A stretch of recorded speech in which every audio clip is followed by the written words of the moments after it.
महाभारत रसराज के मधुर मनोहर महाभारत रसराज के मधुर मनोहर दिव्य मधुरतम राग में दैनिक भूषित देव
राधा माधव सरकार की, पूज्य श्री भाई जी महाराज की, पूज्य श्री राधा बाबा की, पूज्य भैया की जय, अपने प्यारे भैया की जय, पूज्य दादा की जय, भक्तवत्सल भगवान की जय।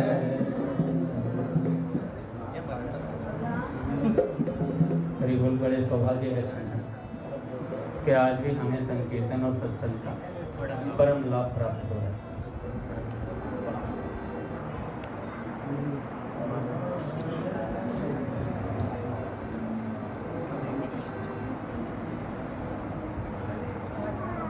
पहले कुछ सत्संग की बात सुन लेते हैं, फिर एक बात का चरित्र।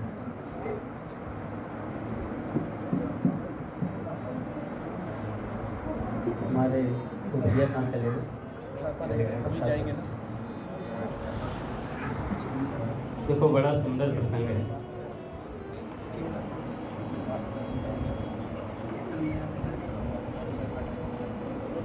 चैतन्य महाप्रभु के विचार हैं, चैतन्य चैतामृत। मुझे भैया जो प्रसंग सुनाऊंगा अभी मैं, वो है जब महाप्रभु जी ने संकीर्तन प्रारंभ किया और अध्यापिका का अंत हुआ।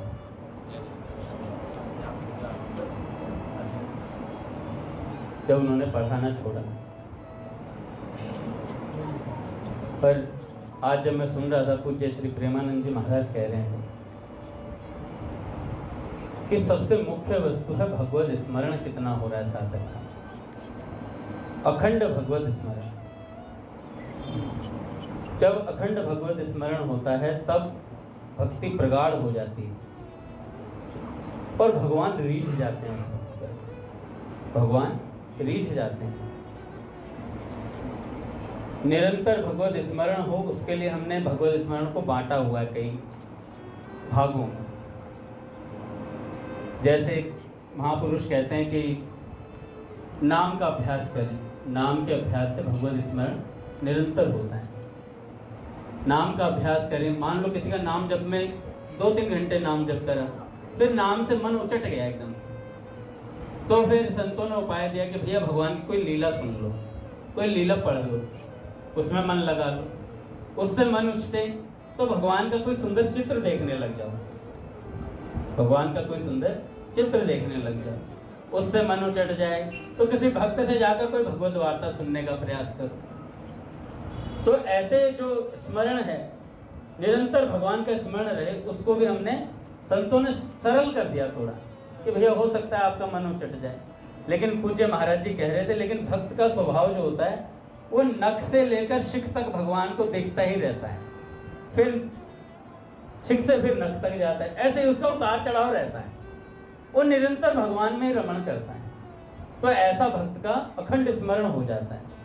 और जब भक्त का अखंड स्मरण होता है तो भगवान रीझते हैं, भगवान उसके हाथ बिक जाते हैं, फिर भगवान पीछे पीछे डोलते हैं उसको। तो साधक को क्या प्रयास करना है कि निरंतर भगवत स्मरण हो। कई बार भगवान साधक को मान बहुत दिलवाते हैं। ऐसा संत कहते हैं कि भगवान का स्वभाव है। आप देखिएगा कि वृंदावन से अगर कोई वक्ता कहीं कथा कहने जाता है तो उसकी बड़ा वैभव होता है कि भाई वृंदावन से कथा कहने आए हो, कोई वृंदावन वासी, ब्रजवासी, बहुत वैभव दिलवाते हैं भगवान, बहुत मान सम्मान करवाते हैं और भगवान उतार भी देते हैं।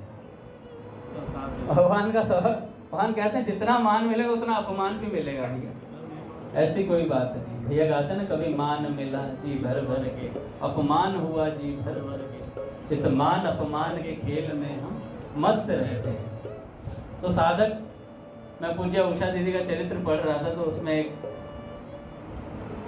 संत थे, मेरे को नाम ध्यान नहीं आ रहा, तो उनसे प्रथम जब उषा दीदी मिली तो वो कहा करते थे, उनका एक स्वभाव था, साधक हमेशा मस्ती में रहता है, साधक की चाल भी मस्त हो जाती है, वो विलक्षण मस्ती में रहता है। तो एक दिन पूज्य उषा दीदी आ रही थी तो उन्होंने दूर से देखकर कहते हैं ये है मस्तों की चाल, ये है मस्तों की चाल। जो मस्त होते हैं ना भगवान के प्रेम में, उनकी चाल ही अलग हो जाती है। ना जाई मस्तां दे वेड़े मस्त बना देणगे बीबा ना जाई संतां के वेड़े संत बना देणगे बीबा। तो भैया संत ही बना देते हैं। तो वहां पर उन्होंने कहा कि देखो उषा दीदी की चाल को देख करके कहा ये मस्तों की चाल है, ये निरंतर भगवत स्मरण करने वालों की चाल है, निरंतर प्रिया प्रियतम के भाव में रहते। एक बाबा हुए, मेरे को नाम ध्यान नहीं आ रहा, वो बरसाने में रहा करते थे। उनसे जब पूज्या उषा दीदी मिलने गई, ये बड़ा सुंदर प्रसंग लगता है मुझे। मैंने जब पढ़ा तो मेरे को बहुत हंसी आई और ऐसा लगा कि क्या चल रहा है, कि कौन सी दुनिया है जहाँ ये संत रहते हैं, जहाँ ये संत रहते हैं, कौन सी दुनिया है। जब अपने पूज्य भैया की कुछ वार्ताएं सुनते हैं तो ऐसा लगता है यार ये कौन से राज्य में विचरण कर रहे हैं, ये समझ नहीं आता है। तो एक बार वो जो बाबा थे, मेरे को नाम ध्यान नहीं आ रहा, उनका सचिनंदन दास बाबा कुछ ऐसे ही थे, बरसाने के रहने वाले, बरसाने के संत थे वो। तो उनसे जब मिलने गए तो शायद सचिनंदन दास बाबा ही थे, मेरे को ध्यान। बंगाल का शरीर था और वो राई राई जपा करते थे, राई राई राई राई राई, राधा राधा बंगाली में से राधा बोलते हैं। तो एक छोटी सी कुटिया और उस कुटिया के भीतर चुपचाप राई राई राई राई राई राई और नेत्रों से आंसू बहना निरंतर। जब उनका प्रथम बार दर्शन किया पूज्य उषा दीदी ने, तो जैसे ही दर्शन किया तो जाकर के देखा भाई विलक्षण भाव मुद्रा थी। और संतों का मिलना अलग ही होता है, हमारे नेत्रों में पता चल जाता है उन्हें कौन किस स्थिति में। तो जब सारा परिकर जाता था पूज्य उषा दीदी का, तो वहां जाकर के लीला सुनने का बड़ा चाव था। और सचिनंदन दास बाबा से कहा कि बाबा कुछ लीला सुनाया कीजिए। और बाबा बहुत सुंदर सुंदर, कभी जल विहार की, कभी नौका विहार की, बड़ी सुंदर सुंदर लीलाएं सुनाते थे। तो जब लीला सुनाने लगे तो नौका विहार की लीला सुना रहे थे।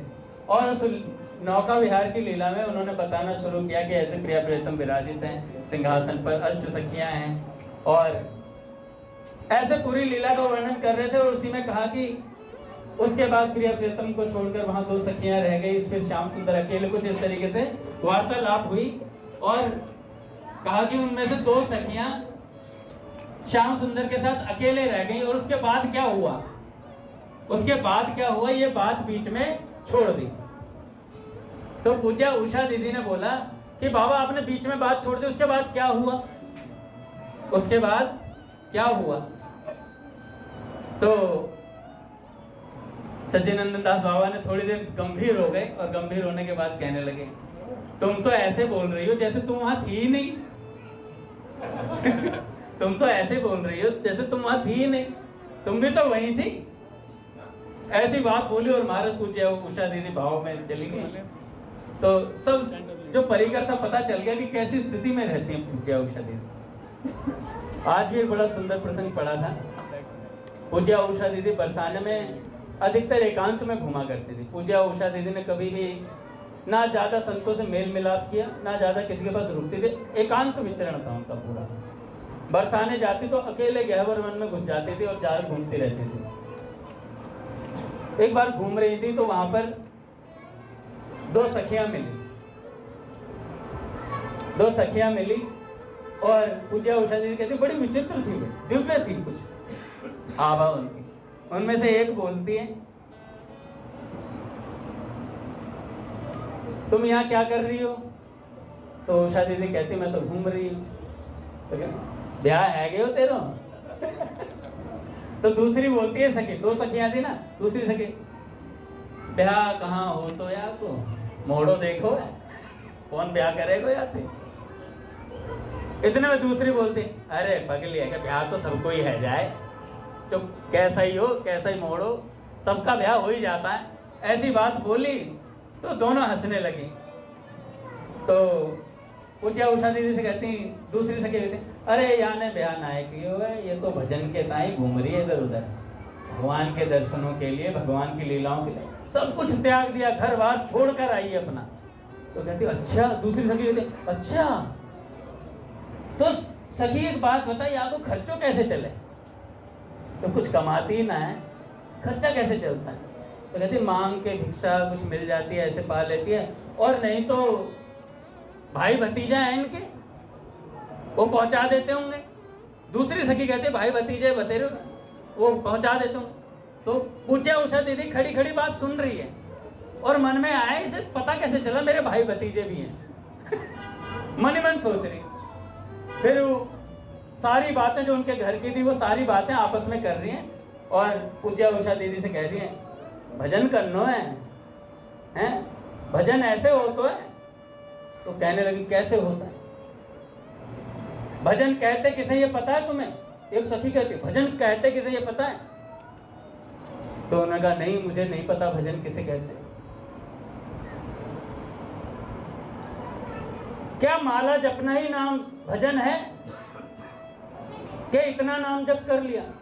तो उन दोनों सखियों में से एक सखी कहती है गिनती करके क्या यहाँ पे दुकान खुल रही है?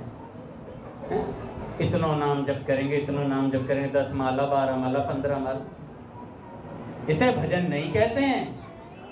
भजन होता है अखंड निरंतर भजन होता है, उसमें कोई गिनती नहीं होती है। प्रेमी कभी गिनती करता है क्या? और तब ऐसी बात बोली तो पूज्य उषा दीदी ने बाद में बताया कि ये देखो भजन की परिभाषा दी है यहाँ पर कि निरंतर भगवत स्मरण ही भजन है। जब मैंने बात पढ़ी मैंने कहा देखो अभी तो बाबूजी ने कहा कि प्रारंभ में तो गिनती से ही करना चाहिए जिससे स्वभाव पड़ जाए। जब स्वभाव में आ जाता है भजन तो फिर गिनती नहीं होती है। पूज्या प्राची दीदी ने भी तो यही बात कही कि माला का जो गिनती का नाम जप है वो गिनती का हो जाए ना पूरा, उसके बाद रस वाला नाम जप होना चाहिए। राधा राधा राधा राधा कभी करके देखना महाराज, 16 माला हो जाए उसके बाद कहना ये माला रख दी, अब मैं रस वाला नाम जप करूं, अब मैं रस वाला नाम जप करूं। तब देखना 4 बार भी जपेंगे ना तो बहुत रस आएगा, चाहे 4 बार ही जपो पर रस बहुत आएगा, क्योंकि हम किसी संत की आज्ञा मानकर 4 बार नाम ले रहे हैं। तो उस 4 बार में भी बहुत प्रभाव होगा, उस संत का पूरा प्रभाव उतर करके आएगा उन 4 नामों में भी। उन्होंने कहा है ना रस वाला लो तो रस आएगा फिर 4 नाम में भी। तो ऐसे ही हमारे चैतन्य महापुरुष जब उन्हें उनके गुरुदेव ने नाम दिया, फिर गुरुदेव ने उनका दीक्षा जो नाम था वो रखा कि श्री कृष्ण चैतन्य नाम रखा। उसके बाद तो उन्होंने कहा अब मुझे श्री कृष्ण से ही मिलना है, मुझे श्री कृष्ण से ही मिलना है। उसी दिन से गति बदल गई महाराज कि भज हरे कृष्णा जप हरे कृष्णा भज श्री हरि का नाम रे, भज गौरांगो लह गौरांगो जप गौरांगे नाम रे, हरे कृष्णा कृष्णा कृष्णा हरे हरे, हरे रामा राम रामा हरे हरे, हरि बोल भज गौरांगो लह गौरांगो जप गौरांगे नाम रे, भज हरे कृष्णा जप हरे कृष्णा भज श्री हरि का नाम रे। तो ऐसी गति खूब प्रेम से भगवान नाम जप करते, उनका सारा परिकर भगवान नाम में लग गया, निरंतर भगवान के नाम में खोए रहते थे। देखो भैया संत कहते हैं जिस कर्म के द्वारा हरि भगवान संतुष्ट हो सके, वास्तव में तो वही कर्म कहा जा सकता है। जिस कर्म से भगवान संतुष्ट हो वही कर्म कर्म है महाराज। और जिससे मुकुंद चरणों में रति उत्पन्न हो सके, जिससे मुकुंद चरणों में रति उत्पन्न हो सके वही सच्ची विद्या है। जिस वर्ण जिस कुल में और जिस आश्रम में रहकर श्री कृष्ण कीर्तन करने का सुंदर सुयोग प्राप्त हो सके वही वर्ण कुल तथा आश्रम शुभ और परम श्रेष्ठ गिना जा सकता है। जिन नैनों में प्रियतम की छवि समा गई है, देखो शब्द बहुत जबरदस्त है, इन शब्दों में श्री कृष्ण छिपे हैं। इन शब्दों में श्री कृष्ण छिपे हैं। जिन नयनों में प्रियतम की छवि समा गई, जिस हृदय मंदिर में श्री कृष्ण की परम उज्जवल परम प्रकाश युक्त मूर्ति स्थापित हो गई। बाबूजी कहते हैं, बाबूजी का स्टाइल है ना, बोले फिर भला उसमें दूसरों के लिए स्थान कहाँ है। जिनका मन मधुप श्री कृष्ण कथा रूपी मकरंद का पान कर चुका है, जिनके चित्त को चित्तचोर ने अपनी चंचल चितवन से अपनी ओर आकर्षित कर लिया है, वे फिर अन्य वस्तु की ओर आंख उठाकर भी नहीं देख सकते। उनकी जीभ सदा भगवान के नाम का निरंतर पान करती है। उसके द्वारा संसारी बातें कही नहीं जा सकेंगी। उन्हीं कर्मों को वह कर्म समझेगा जिनके द्वारा श्री कृष्ण के कमनीय कीर्तन में प्रगाढ़ रति प्राप्त हो सके। उसकी विद्या, बुद्धि, वैभव और संपदा तथा मेधा सभी एकमात्र श्री कृष्ण कथा ही है। पट खुलेंगे महाराज। श्री राम जय जय राम।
बोले राधा माधव सरकार की जय।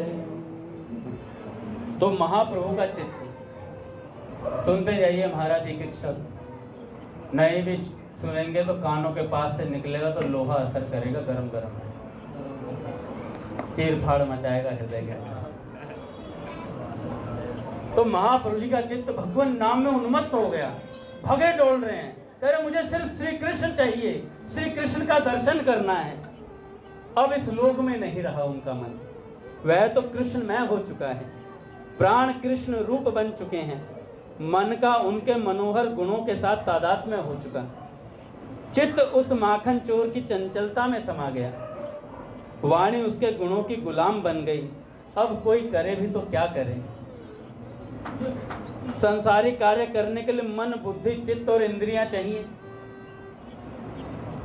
और कोई भी उनका साथ नहीं दे रही है। महापुरुष जी का पढ़ाने जाते हैं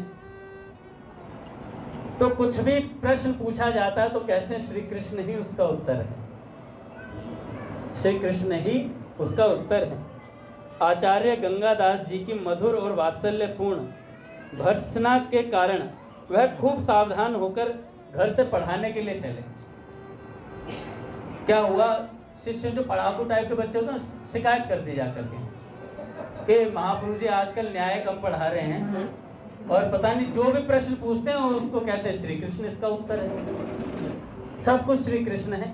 जाकर शिकायत करी तो गुरुदेव थे गंगादास जी, उन्होंने कहा कि आप सही से पढ़ाएं, स्टूडेंट परेशान हो रहे हैं।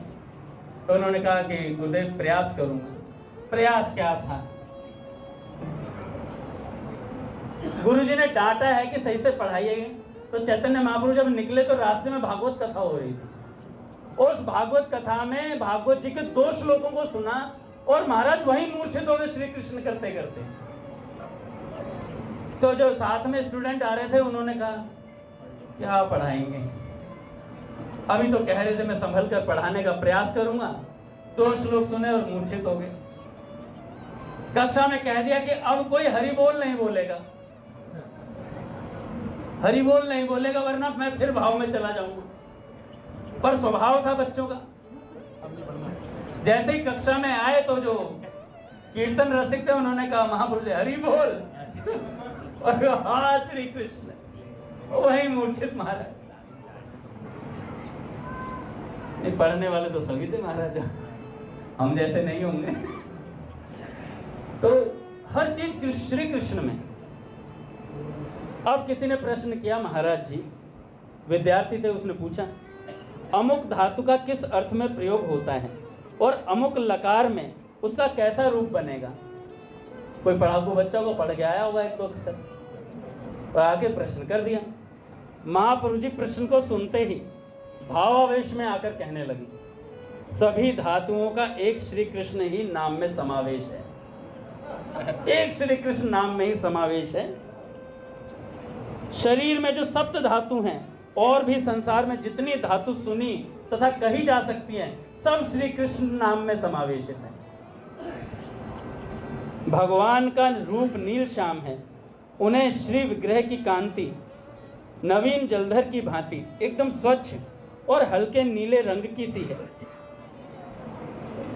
भैया प्रभु के ऐसे उत्तर को सुनकर विद्यार्थी कहने लगे, आप तो फिर वैसी बहकी बहकी बातें करने लगे, आप तो फिर से वैसी बहकी बहकी बातें करने लगे।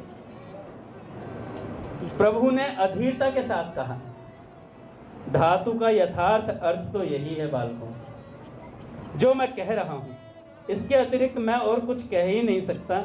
मुझे तो इसका यही अर्थ मालूम पड़ता है, बाकी आप लोग जैसा समझें, बाकी आप लोग जैसा समझें। आपने प्रेम के आवेश में आकर कहा, सदा याद करते रहने की तो एक ही वस्तु है, वो है श्री कृष्ण। सदा याद करते रहने की एक ही वस्तु है, वो है श्री कृष्ण। सदा सर्वदा सर्वत्र श्री कृष्ण के सुंदर नामों का ही स्मरण मात्र से प्राणी मात्र का कल्याण हो सकता है। सदा उसी का स्मरण करते रहना चाहिए। आहा, जिन्होंने पूतना जैसी बाल घातनी को, जो अपने स्तनों में जहर लपेटकर बालकों के प्राण हर लेती थी, उस क्रूर कर्म करने वाली राक्षसी को भी सदगति दे दी। उन श्री कृष्ण की लीलाओं का चिंतन करना ही मनुष्यों के लिए परम कल्याण का साधन हो सकता है। जो दुष्ट बुद्धि से भी श्री कृष्ण का स्मरण करते हैं, दुष्ट बुद्धि से भी, जो उन्हें शत्रु रूप में विद्वेष के कारण मारने की इच्छा से उनके पास आए थे, वे अघासुर, बकासुर, शक्टासुर आदि पापी भी उनके जगत पावन दर्शनों के कारण इस संसार सागर से बात ही बात में पार हो गए महाराज, बातों ही बातों में। जिससे योगी लोग करोड़ों वर्ष तक समाधि लगाकर भांति भांति के साधन करते रहने पर भी नहीं तर सकते। उन श्री कृष्ण के चारों चरित्रों के अतिरिक्त चिंतनीय चीज और क्या हो सकती है। श्री कृष्ण कीर्तन से ही उद्धार होगा, श्री कृष्ण कीर्तन से ही उद्धार होगा। श्री कृष्ण कीर्तन ही सर्व सिद्धिप्रद है, उसके द्वारा प्राणी मात्र का कल्याण हो सकता है। श्री कृष्ण कीर्तन ही शाश्वत शांति का एकमात्र उपाय है, उसी के द्वारा मनुष्य सभी प्रकार के दुखों से परित्राण पा सकता है। तुम लोगों को उसी श्री कृष्ण की शरण में जाना चाहिए। विद्यार्थियों को ये विद्या पढ़ा दी और भैया जिसके हृदय पर लगनी थी उसके लग गई, वो महापुरुष जी के साथ हो ली। महापुरुष जी ने जब कहा ना मैं पढ़ा नहीं सकूंगा, तो कई विद्यार्थियों ने रोते हुए कहा नहीं महापुरुष आप ही पढ़ाइए हमें। और जो दंडी थे तो वो तो क्या कहने, जो प्रेम करते थे महापुरुष जी से, उन्होंने कहा महापुरुष जी आप पढ़ाना मत छोड़िए। तो महापुरुष के शब्द सुनिएगा। महापुरुष जी ने गदगद कंठ से कहा, भैया मेरा ये रोग है ना, मेरा यह रोग असाध्य है। अब इस श्री कृष्ण रूपी रोग से मेरा बच पाना बहुत मुश्किल है, मैं बच नहीं पाऊंगा, क्योंकि ये जो श्री कृष्ण नाम है भेद देता है भीतर तक। किसी दूसरे के सामने तो बताने की बात ही नहीं है क्या हो रहा है, बताने की बात ही नहीं है क्या हो रहा है, किंतु तुम तो अपनी आत्मा ही हो, तुम तो भक्त भगवान की आत्मा हो जाता है महाराज। इतना प्रेम करते हैं भगवान भक्त से, किंतु तुम तो अपनी आत्मा ही हो, तुमसे छिपाने योग्य तो कोई बात हो ही नहीं सकती। असल बात यह है कि अब हम पढ़ाने का या किसी अन्य काम करने का यत्न करते हैं तो एक श्याम वर्ण का सुंदर बालक हमारी आंखों के सामने आकर खड़ा हो जाता है, हमारी आंखों के सामने आकर खड़ा हो जाता है, बड़े ही सुंदर स्वर में मुरली बजाने लगता है। अब बताओ मैं क्या करूं, अब बताओ मैं कैसे पढ़ाऊं तुम्हें। उस मुरली की विश्व मोहिनी तान को सुनकर मेरा चित्त व्याकुल हो जाता है और हमारी सब सुध बुध भूल जाती है। हम पागल की तरह मंत्र मुग्ध से हो जाते हैं, फिर हम कोई दूसरा काम करें, इतना हो ही नहीं सकता। और इतना कहकर महाप्रभु फूट फूट कर रोने लगे। महाप्रभु फूट फूट कर रोने लगे। महाराज कहने लगे अब मैं श्री कृष्ण के बिना रह नहीं पाऊंगा ज़्यादा दिन। जब मंत्र लेकर आए थे तो घर में गए, अपने घर गए, वहां पर आकर एक कमरे में बंद हो गए, एक कमरे के कोने में बैठ गए जाकर के और घुटनों में मुंह देकर सिसकियां भर भर के रोने लगे। रात्रि को उनकी पत्नी आई महापुरुष जी की और आकर के उन्होंने पूछा कि क्या बात हो गई, आप ऐसे क्यों बैठे हैं, रुदन क्यों कर रहे हैं। और महाराज महाप्रभु की सिसकियां रुक नहीं रही और बार बार नेत्रों से आंसू ढलके जा रहे हैं और कहने लगे मैं श्री कृष्ण के बिना रह नहीं पाऊंगा। और महाराज खूब चीख चीख कर रो रहे हैं और महाराज धर्मपत्नी भाग करके महाराज बाहर गई हैं। इस दृश्य को जब देखा इतने भयंकर तरीके से रोते हुए, तो बाहर जाकर के कहती है सची माता से, माँ क्या हो गया इन्हें, आप एक बार देखिए तो सही क्या हो गया। और महाराज जैसे ही माँ ने, रात्रि का दृश्य था ये, रात्रि को 12 बजे के आसपास, और सची माता दौड़ती हुई कमरे में आई है और आकर के कहने लगी पुत्र क्या बात है।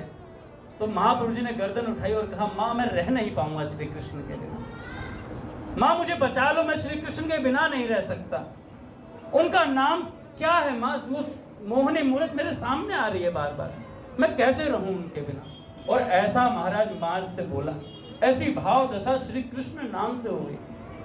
ऐसा सुंदर भगवान का नाम है जिसके हृदय पर ये छप जाता है ना एक बार, फिर वो भगवान के बिना रह नहीं सकता। भगवान का नाम और भगवान दोनों एक ही हैं, दोनों एक ही हैं। एक भक्त हुए जिनका नाम था बंधु मोहंती, बंधु मोहंती, और बंगाल के आसपास उनका कहीं गांव था और वहां जा रह करके वो भिक्षा मांगते थे। कुछ काम उन्हें आता नहीं था तो भीख मांग करके अपना काम चलाते थे। घर पर उनकी पत्नी थी और एक बच्चा था उनका, पर ना जाने कैसे उन, आप ये कह लो भिखारी थे एक तरीके, मतलब भीख मांगते थे, भीख मांगकर सारा पालन पोषण करते थे घर का। ना जाने उनके हृदय पर कैसे बात लगी, कैसे उनके हृदय में बात फंस गई कि भगवान के नाम से और भगवान की कथा से मेरा कल्याण होगा। ये बात उनके चित्त पर लग चुकी थी। भीख मांगकर जितना पैसा मिलता, जितने से उनका काम चलता था उतनी ही मांगते थे।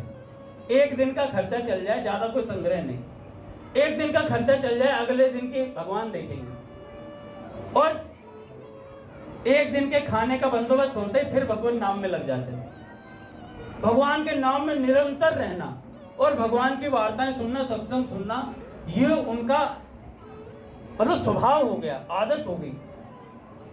अब क्या हुआ, सत्संग सुनते सुनते, नाम जपते जपते, भगवान की लीलाओं को सुनते सुनते उनके चित्त में ऐसा आकर्षण पैदा हुआ, उनके मन ने एक दिन निर्णय ले दिया कि अब श्री कृष्ण के बिना रहा नहीं जा सकेगा। अब मैं करूं तो करूं क्या। घर पर ऐसी विचित्र स्थिति थी कि खाने के लिए महाराज कई बार तो 2-2, 3 दिन भूखा रहना पड़ता था। एक दिन अपनी पत्नी से आकर के कहा कि देखो तुम्हें मैं सच बात बताता हूँ, श्री कृष्ण के नाम और उनके गुणों से, उनकी लीलाओं से जीव का उद्धार होता है।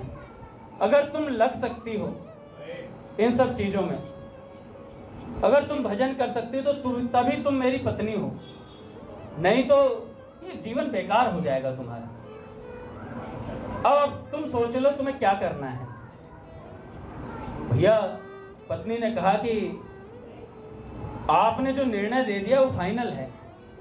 आपने कहा भगवान का नाम जपना तो नाम जपूंगी, कथा सुनने तो कथा सुनूंगी, कीर्तन करना कीर्तन करूंगी, इसके अलावा मेरे पास भी कोई काम नहीं है।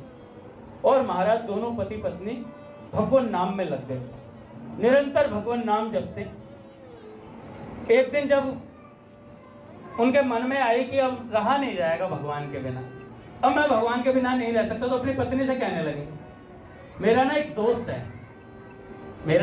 है और वो बहुत अमीर है, मैं चाहता हूँ चल उसके पास चलते हैं, वो हमें कुछ खाने को दे देगा। 2-3 दिन से कुछ पाया नहीं था, कुछ मिला नहीं था। तो पत्नी से जैसे ही बोला तो पत्नी ने कहा कि आप जैसी आज्ञा करेंगे वैसा हो जाएगा। तो बच्चा भी कई दिनों से भूखा था, तो जैसे ही उन्होंने बोला तो उन्होंने कहा कि बताइए कहाँ चलना है। तो उन्होंने कहा कि देखो मेरा नाम है बंधु मोहंती और वो है दीन बंधु, वो दीनों के बंधु हैं, तो उनके पास चलते हैं, जगन्नाथ जी के पास चलते हैं। और तगड़ा यार है मेरा, बहुत गहरी दोस्ती है और सारा बंदोबस्त खाने पीने का वो हमारा कर देगा। तो पत्नी ने कहा ठीक है, आप जैसा कह रहे हैं वैसा होगा। अब चलने लगे, 5 दिन का रास्ता था वहां से पैदल। उस समय ये नहीं था कि सैटरडे संडे वृंदावन अगले हफ्ते घूम जाए, ऐसी कोई व्यवस्था नहीं थी, पैदल जाना पड़ता था। वृंदावन आओगे तो आधा जीवन निकल जाता था कई महीनों में पहुंचते थे, पैदल आना जाना होता था। अब पैदल जब चलने लगे तो महाराज बंधु जी ने प्रार्थना करी भगवान से, जगन्नाथ जी से, कि किसी प्रकार हमें 5 दिन का सफर तय करके हम जैसे तैसे पहुंच जाएं बस वहां पर। अगर हम पहुंच गए तो प्रभु आपकी बड़ी अच्छा ये नहीं था उनके मन में कि पहुंचकर कुछ खाने को मिलेगा। उनके मन में आया कि मैं बस पहुंच जाऊं और आपके दर्शन हो जाएं, फिर चाहे मेरे प्राण निकल जाएं, मुझे कोई दिक्कत नहीं है। अब ऐसी बात उनके मन में आई। अच्छा बालक को तो भूख लगती है, छोटा बालक साथ में, पत्नी भी साथ में। अब जब भूख लगी एक दिन, जब चलते चलते बहुत थक गए थे, उन्होंने क्या किया, वृक्षों के ताजे ताजे पत्ते तोड़े और उन पत्तों को अपने बालक को खिला दिया, पत्नी को खिला दिया। और पत्नी से बोला कि तुम ये चिंता तो नहीं कर रही ना कि वहां कुछ मिलेगा या नहीं मिलेगा। तो उन्होंने कहा, पत्नी ने कहा कि जिसका पति ऐसा हो, जिसमें इतनी सहनशीलता हो, जो इतना भजन करता हो, उस पर मुझे विश्वास है, आप चिंता ना करें, चलते रहेंगे हम। और महाराज चलते चलते चलते चलते चलते जब वो जगन्नाथपुरी पहुंचे और महाराज जाते दर्शन हुए, और दर्शन हुए तो भीड़ बहुत थी। तो पत्नी ने, भाई आशा तो हल्की फुल्की थी पत्नी के मन में कि भाई बालक भूखा है और कुछ पा लेगा। तो जब भीड़ थी तो कुछ बात नहीं हुई, उन्होंने तो दर्शन किए, तृप्त हो गए बंधु मोहंती जी तो, और बैठ गए। और बैठकर विचार करने लगे कि हे प्रभु, मैं तो सहन कर लूंगा, पर ये जो बालक और ये मेरी पत्नी है ना, कहीं इसके मन में ये बात ना आ जाए कि मैं वहां से कहकर तो ये आया था कि मेरा यार बहुत अमीर है, बहुत बड़ा है, बहुत बड़ा धनवान है, कहीं इसके मन में ना बात आ जाए ऐसी। अब क्या हुआ कि अब कुछ खाने को तो मिला नहीं, अब भूख बहुत तेज लग रही थी, कई दिनों से आए थे। तो अब वो क्या गए, तो जगन्नाथ जी के मंदिर के पीछे जो जगन्नाथ जी के बर्तन धुलते हैं ना, उनका पानी बहाया जाता है, तो उसमें 2-3 कर्ण वगैरह कुछ ऐसे आ जाते हैं। तो जाकर उसमें साथ में बर्तन धोते, तो फेन भी आता है साथ में, वहाँ बहुत ज्यादा, मतलब उसे कुछ जगह बोला था, तेज नाला शायद, कुछ ऐसा शब्द बोला था उसमें संत ने, कि तेज नाला कहते हैं उसे। वहां से वो जो फेन है ना, फेन उतार कर अपने बच्चे को खिलाया, पत्नी को खिलाया, थोड़ा जल वो जो आ रहा था जैसा भी था उसको पवाया कि ये पालो, थोड़ी भूख तृप्ति हो जाएगी। आजकल की होती ही नहीं वहां तुम ही जाओ, जैसा तुम्हारा यार है तुम ही करो, तुम ही दर्शन करो और निकल जाती, छोड़ देती तुरंत के तुरंत। आजकल इतनी तितिक्षा कहाँ है। अब ऐसे भक्त भी नहीं है, कोई बंधु मोहंती भी नहीं है। देवाशीष मोहंती तो मिल सकते हैं बॉलर लेकिन बंधु मोहंती नहीं मिलेगा। तो उन्होंने फेन को खिलाया, फेन उठा करके और फेन पवाया और भगवान से निरंतर प्रार्थना करते रहे कि भगवान देखो बात ऐसी है, अपना तो जैसे तैसे आप और हमारी तो बात ही अलग है, लेकिन मेरी पत्नी के मन में ये बात ना आ जाए कि कुछ मिला नहीं पाने को। अच्छा, फेन पा करके दोनों आराम से, बालक भी बैठा हुआ था, पत्नी बैठी हुई थी और नींद आ रही थी हल्की हल्की और भूख भी बहुत तेज लग रही थी। तो भगवान से प्रार्थना करी तो भगवान ने, जगन्नाथ जी भैया कैसे सो सकते हैं जब भक्त भूखा बैठा है पीछे, भगवान कैसे सो सकते हैं। एक ब्राह्मण ने रात को 12 बजे आवाज मारी, अरे कोई बंधु है क्या। तो बंधु मोहंती जी जग रहे थे, उन्हें नींद नहीं आ रही थी। तो मन में बात आ गई कि यार कोई मुझे बुला रहा है क्या। फिर सोचा हमें कौन जानता है, कौन बुलाएगा। तो एक ब्राह्मण बड़ा सा थाल लिए और महाराज उसमें 56 भोग। अरे भाई कोई बंधु मोहंती है। तो जैसे उन्होंने पूरा नाम सुना, यार नाम तो हमारा ही लग रहा है, नाम तो हमारा ही लग रहा है। तो फिर सोचा नहीं यार, हो सकता है किसी और नींद में, हो सकता भूख के मारे मेरे को लग रहा कोई आवाज दे रहा है, भूख में कई बार ऐसा होता है। तो फिर आवाज आई, अरे बंधु मोहंती है क्या कोई यहाँ पर, उसके लिए प्रसाद है।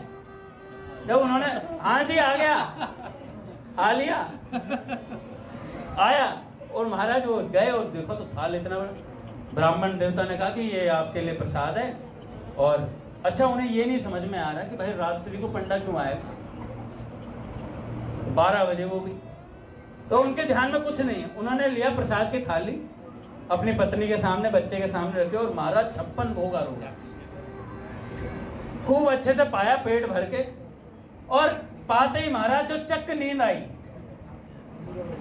कई दिनों से पैदल चल रहे थे और बढ़िया से पाए। और जैसे सरस माधुरी जी के प्रसंग में आता है, राधाष्टमी पे पहुंचे थे, थके हारे महाराज, बारिश इतनी हो रही थी, उसमें भी कहा कि राधाष्टमी का नियम है तो है, घुंघरू बांध के घाघरा पहन के नाचते थे महाराज सरस माधुरी जी राधाष्टमी पर। वहां पहुंचे और महाराज इतना थक चुके थे, रात को एक ब्रजवासी बालक आया, बाबा पैर दबा दूं, कह रहे थके तो हुए थे, दबा दे भाई, दबा दे। दबाए महाराज, तेरा नाम क्या करा, भजीटा। भजीटा, भगवान ने अपना नाम भजीटा बताया। अगले दिन सुबह जब सरस माधुरी जी उठे तो पंडा जी ने बोला कि, पंडा जी से बोला कि भाई रात को सेवक बहुत बढ़िया भेजा, क्या पैर दबाए हैं। भजीटा, भजीता ना ना ये भजीता नहीं करते, भजीता तो हम ही करवाते हैं अपना। तो भजीटा था, नाम का सेवक था। तो पंडा कहे, अरे यहाँ कोई भजीटा नहीं रहता, हमने तो इस नाम का व्यक्ति पहली बार सुना है। और भगवान है भी थोड़े विनोदी स्वभाव के, उन्हें भी अटपटे नाम लेने में बड़ा मजा आता है। तो कह रहे भाई भजीटा है, करे भजीटा, ये अंदर वाले ही हैं? बोलो जय भजीटे की। देखो ये भी नाम भगवान का, भजीटा, जब भगवान ने स्वयं बोला, कोई भजीटा भजीटा भी जपेगा तो श्री कृष्ण मिलेंगे। तो भैया वो पंडे ने 56 भोग दिया। अब महाराज जी कह रहे थे, जो संत सुना रहे थे, उन्होंने कहा देखो भैया भगवान माल पवाते हैं तो मार भी पवाते हैं।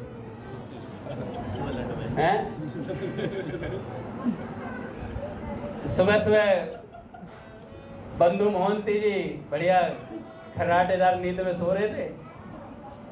अच्छा, पंडे सुबह सुबह आए, बाहर का ताला खोला, भीतर गए तो जहां प्रसाद रखते ना वो खुला, वो ताला टूटा हुआ है। और जैसे देखा थाल गायब है भगवान का। और महाराज ढूंढने लगे तो वो कपड़े से ढका हुआ रखा तो पीछे ही था, लेकिन उसका एक कोना दिखाई दे रहा था। अगर वो ढका रहता तो हो सकता था बंधु मोहंती जी बच जाते, अपना नींद से उठ के चले जाते। लेकिन वो क्या हुआ, उनकी आंख खुलने से पहले वो हल्का सा कपड़ा हटा हुआ तो दिखा, तो भाई थाल यहाँ रखा है। पंडों ने पूछा नहीं कुछ भी। जय जगन्नाथ पटाख, जय जगन्नाथ पटाख। और आधे पंडित और खूब मार पिटवाई। तो संत भगवान कह रहे थे भैया बात ऐसी है, मान मिलेगा तो अपमान भी होगा, है ना, और माल मिलेगा तो पिटाई भी होगी। ये भगवान सब बराबर कर देते हैं। हरि बोल महाराज, पूज्य भैया आ रहे। अच्छा आगे आगे हो जाए। तो क्या हुआ भैया, बंधु मोहंती जो थे उनके चांटे चांटे बज रहे। ओ भैया थप्पड़ थप्पड़ थप्पड़ थप्पड़, पागल हो गए। इतने में एक जो पंडा था, जो मेन पंडे थे, कह रहे यार मार क्यों रहे हो उसे? कह रहे आपने तो बोला था जिसने चुराई पे। कह रहे सुन तो लो पूरी बात। कह रहे मुझे एक चीज समझ नहीं आ रही, अगर इसने थाल उठाया है तो पहले बाहर का ताला टूटना चाहिए था। ताला बाहर का बंद है, ताला हमने खोला बाहर का आके, ताला टूटा मिला है अंदर का, इसका मतलब अंदर वाले व्यक्ति ने तोड़ा किसी ने। तो सारे पंडे मुंह देखने लगे, भैया हम तो रुके ही नहीं थे। उन्होंने सोचा कि हम ही बन थप्पड़ थप्पड़ आ जाए। भैया महाराज जी हम तो सेवा में थे ही नहीं रात को, ये था। वो कह रहा भाई मैं तो चला गया था गुरुदेव, भगवत सेवा में फोटो डाल दी थी, मैं जा चुका हूँ, मैं जा चुका हूँ, आगे की जिम्मेवारी अपनी है। पीयूष मंदिर में पीयूष हो सकता है। तो पंडा जी ने कहा यार बाहर का दरवाजा बंद है, कुछ तो गड़बड़ है। तो इतना पिट चुके थे ना बंधु मोहंती जी। आगे आगे हो जाए महाराज, थोड़ा उल्टे से उधर।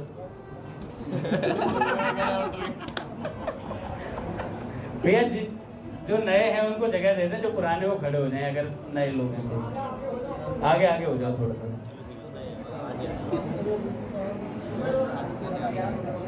अब क्या हुआ, हरि बोल, ध्यान से सुने। बातें करते करते भी ध्यान से कैसे सुना जाता है ये हमारे बालक बता सकते हैं। ये हरि बोल बहुत अच्छा लगता है मुझे, इससे भगवत चिंतन बनता है। तो बंधु मोहंती जी ने जो बड़े पंडे थे उनसे कहा कि हाँ हाँ सोचो तो सही कुछ, जब बाहर का ताला नहीं टूटा तो मतलब अंदर के व्यक्ति ने करा कुछ काम। इतने में क्या हुआ महाराज, राजा रुद्र प्रताप जी थे वहां से, उनके स्वप्न में जगन्नाथ जी ने कहा कि भैया हमारा भक्त पिट रहा है और तुम निद्रा खींच रहे हो। हमारा भक्त पिट रहा है और आप नींद में हैं, ऐसे कैसे? जल्दी जाओ और बात सुन लो। उन पंडितों को भी समझा देना, आज के बाद मंदिर का लेखा जोखा जितना भी खर्चा वर्चा सब होगा, अकाउंटेंट विल बी बंधु मोहंती। अब बोलो जय बाबा।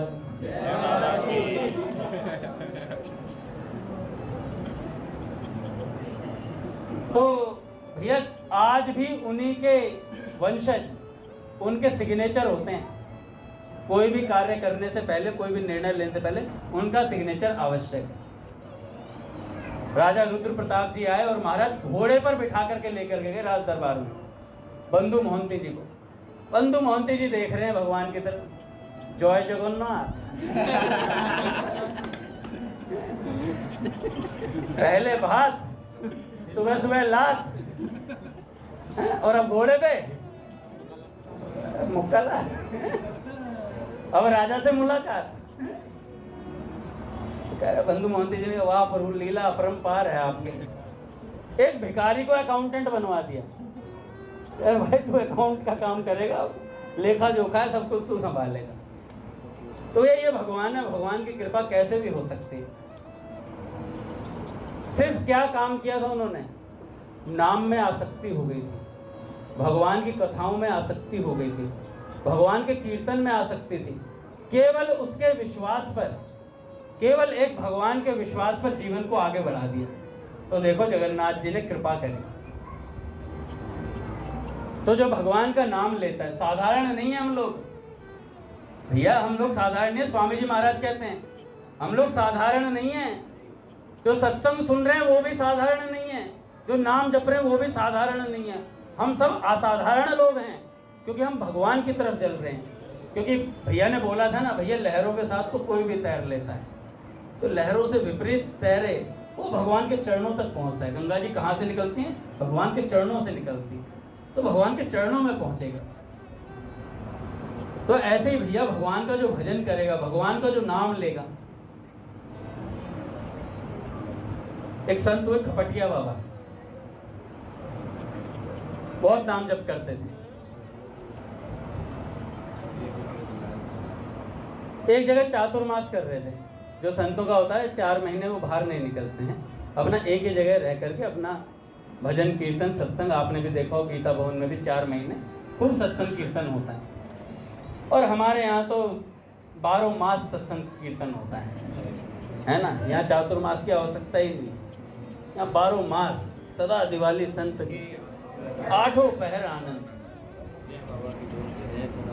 जो आ जाएगा वो पाएगा परमानंद, और जो नहीं आएगा उसे भी दिलाई देंगे कुछ ना कुछ। और कुछ ना कुछ नहीं, यहाँ कुछ भी सब कुछ होता है भगवान का। यहाँ कुछ भी सब कुछ होता है, कोई रीता नहीं रह सकता भैया। बाबू जी की हाट है। तो जो खपटिया बाबा थे चातुर्मास कर रहे थे, सत्संग संकीर्तन करते अपना आराम से। बलिया के तरफ की बात है। अब क्या हुआ, नाम जप कर रहे थे, एकदम से क्या देखा, कुटिया के बाहर ब्लैंका आ गया, काले से मुंह का।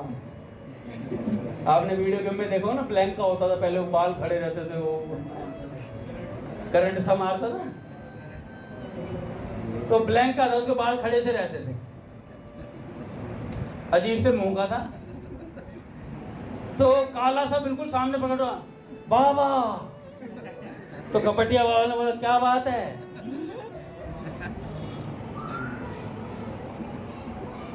तो कहा कि आप यहाँ से भाग जाओ, आप यहाँ से भाग जाओ। तो खपटिया बाबा ने बोला क्या बात है, क्यों भाग जाऊं?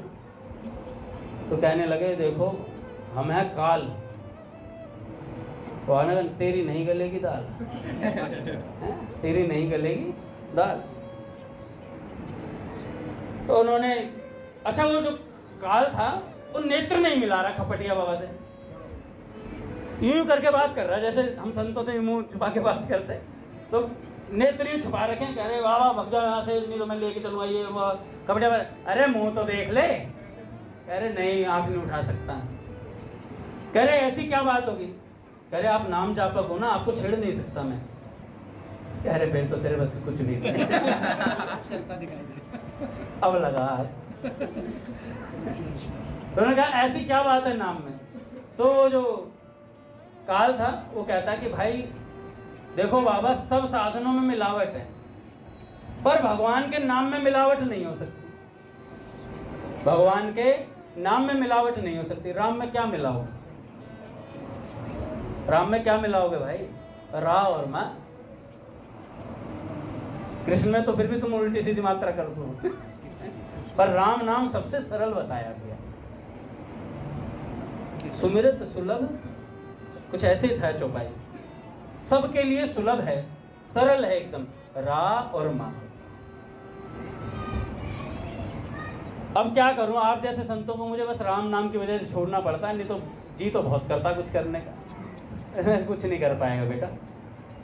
राम राम राम राम राम राम राम राम, भाग भाग भाग। तो नाम जापक से आंख नहीं मिला सकता काल, ऐसी स्थिति है। संत कहते हैं केवल नाम में ही वह ताकत है जो कलयुग को नतमस्तक कर सकता है।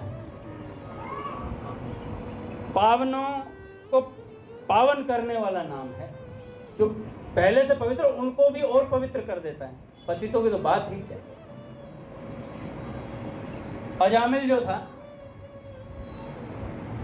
अच्छा एक खास बात बताता हूँ। एक बार एक व्यक्ति वृंदावन में गया और उसने किसी व्यक्ति को माला करते देखा। रघुनाथ जी आपके लिए बहुत खास बात है, आप कनेक्ट कर जाओगे किसी बात को, आपने कल परसों बताई थी। अब क्या वो व्यक्ति ने किसी को नाम जप करते हुए देखा माला पे, और माला पे नाम जप करते हुए देखा, तो उस व्यक्ति ने कहा पहली बार वृंदावन गया था, और जाकर के देखा तो कहने लगा भाई ये क्या कर रहे हो? तो उसने कहा कि भाई नाम जप रहा हूँ, भगवान का नाम है, जप रहा हूँ। तो उन्होंने कहा कि ये माला कैसे जपते हैं? तो उन्होंने कहा ऐसे ऐसे माला जपते हैं। कह रहे मुझे मिल सकती है माला? तो उसने कहा हाँ मिल सकती है, मैं कल ला के दे दूंगा। अब इतनी बात हुई थी और जिस व्यक्ति ने वो माला मांगी थी ना, उसने नाम तो नहीं जपा, अभी माला ही नहीं मिली। माला मिलेगी तो नाम जपेगा ना। मन में प्रेरणा हुई थी कि मैं माला जपूं, माला कर लूंगा, माला करूंगा। इतनी बात उसके मन में आई और जाते हुए उसका एक्सीडेंट हो गया, मृत्यु को प्राप्त हो गया। सीधा भगवान के धाम गया, सीधा भगवान के धाम। यह नाम का बस आभास मात्र था। उसके मन में यह आभास हुआ था कि मुझे नाम लेना चाहिए। और जो हम लेते हैं उनका क्या होगा? हम तो लेते ही हैं भगवान का नाम। भैया पता कर लो कि भैया आ रहे हैं नहीं आ रहे हैं। बस